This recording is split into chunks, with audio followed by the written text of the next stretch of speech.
Hey guys, Jared Krause, and are you wanting to buy a website business but you don't know how much you should spend? Should you go away and go out all out and buy the big omega business, spend all your money, get finance and do it that way?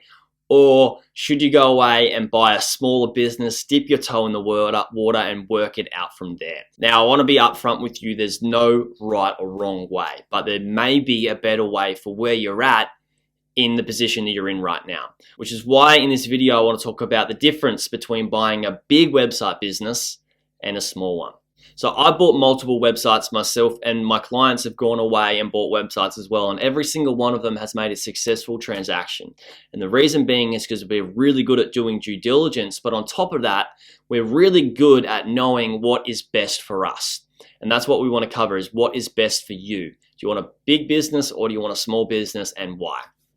So let's split the difference. Let's talk about small businesses and big businesses. Now, the first thing I want to talk about is, with a small business, it means less money, more time, and get this, with the risk, it's more risk.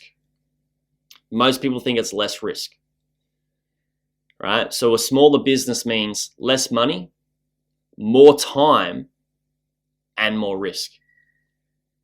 And I'm going to dig into that further soon. But I want to talk about the difference between a big business. Now, a big business means less time, more money, and get this, less risk, right? It's less risky. A smaller website is more risky. So let's dig into the smaller website, and then let's talk about the bigger websites. Now, with a smaller website, it means when you buy it, it's less established, which means you need to spend more time on the business, right? Growing it up and getting it to a bigger stage. Now, with that, that means you're not going to be earning as much money, right? So it's spending more time in the business and you're going to be earning less money because it's not as established. And then even when you do buy this sort of smaller business, that means you need to put more money into it with the time to grow it, right? You need money to make money. Now, sometimes you can do this on a smaller business and spend more time growing it, but if you want to speed it up, then you can put more money into it and speed the process up. It's like having a website is like having a fire, and it's burning away, and you can let that, over time you can go away and put more logs on it and build it and build it and build it and build it and get this bigger fire while it's burning. Or what you could do is you could go away and inject it with fuel, which is like money, and it just boosts up and grows quite big and quite rapidly, right? So that's it. That's how you can grow a website. Now, with a smaller website, let's talk about the risk. The risk involved is that because it's a smaller website, your competition is way bigger, which means that you can, as a smaller website, get crushed a lot easier because you're smaller, and it's easy to just be taken over, and the bigger businesses take over more of the market share. But there's really good reasons to buy smaller websites, right? And so I've talked about a lot of it is the cons, right? And the cool thing, or the pros about buying a smaller website business, is that you can grow it and flip it, right? There's a lot of opportunity to grow it. Now, that doesn't mean that is the case with a big business as well. Personally, I like to stay away from smaller listings because it is more risk, it is more time, and it is less money, and that's not what I actually want in my life. Now, this can be good for somebody who is just learning. If you're coming to the market and you want to learn and not spend a whole lot of money and start spending some time learning everything about a website business, then it can be worth your while buying a smaller listing. In saying that, going too small, I believe, is not worth your while. So I believe buying something anywhere upwards of $10,000, $20,000 plus into the $50,000 range is a great place to start. And if you aren't ready yet to do that financially, go away and listen to one of my videos on how to set yourself up financially, or how to finance a website business. And that's so key to get your foundations right before you do buy a website. So go away and watch that video. It's somewhere in my playlist there, or I'll put a link in the description. Let's talk about the bigger businesses now.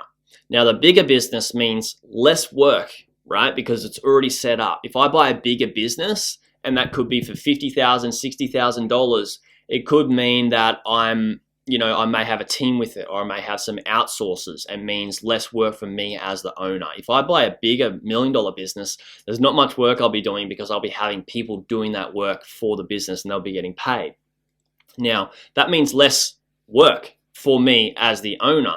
Another thing that's really cool is because the business is more established, it means I'm going to make more money, right? Yes, I need to put more money up for it, but I'm going to make more money in the long run because it's a bigger business and it has less risk, right? It's taking a bigger chunk of the market than a smaller business, which means it's not susceptible to too much risk, right? In saying that, we still need to really hedge our risk by staying on the ball and understanding the way the market is changing and the way our products and services have changed with what the market actually wants.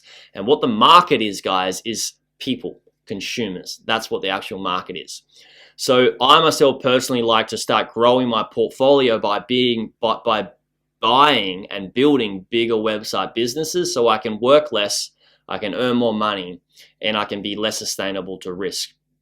The cons of this is that if I'm going to go away and buy a website business for the first time, is I really need to set myself up financially.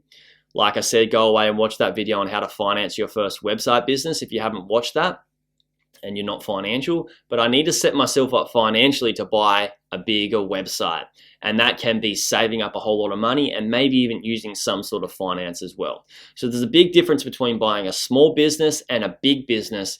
And depending on where you're at in your journey, it is dependent on what you should be buying. If you're a first-time buyer, I recommend buying a smaller listing, but not too small, something that you can still make some money in, but isn't going to take over your day job and your normal life. Something that's still going to allow you to only need to spend 5 hours per week on it. Or if there's somebody who wants to buy a website and it's taking them 15 hours a week, then you can hire an outsourcer to do most of the work so you can minimize your time on it. So there's so many different options and you can be very malleable with how you do purchase your first website business. But starting off from the smaller end and then start building yourself up to the bigger businesses means you're more conditioned, you're more educated, and you can have a far better lifestyle and make more money from buying a bigger business. If you're very, well versed in business, then you can start off in the bigger listings yourself as well. So guys, I hope you got a whole lot of value from this actual video. If you did, please comment below, let me know what you liked about it. If you had any questions about what sort of business should I be buying, how much should I be spending, where am I at, what should I be doing, big or small, comment all of your questions below in the comments. And then for you guys wanting to buy website businesses, it's not something that's just go away and find one, grab it off the rack, put it in my basket, pay money, and I've got a website business. It's not that simple. We need to do really good research and really good due diligence, which is why I give away some free tools. Go to my website, buyingonlinebusinesses.com/free resources, and you can get a website evaluator tool, which I designed specifically for you guys, so you can value a website and see if it's good for you or not. The second resource that I want to give you guys is a due diligence framework, which allows you to see what type of due diligence you need to do on each part of the website when you're going to buy it. And it can really save you from a massive amount of risk if you're going to go away and buy a business that's not right for you. It'll allow you to see that it's not a good investment. So guys, I hope you got a whole lot of value and I look forward to speaking to you through the next video.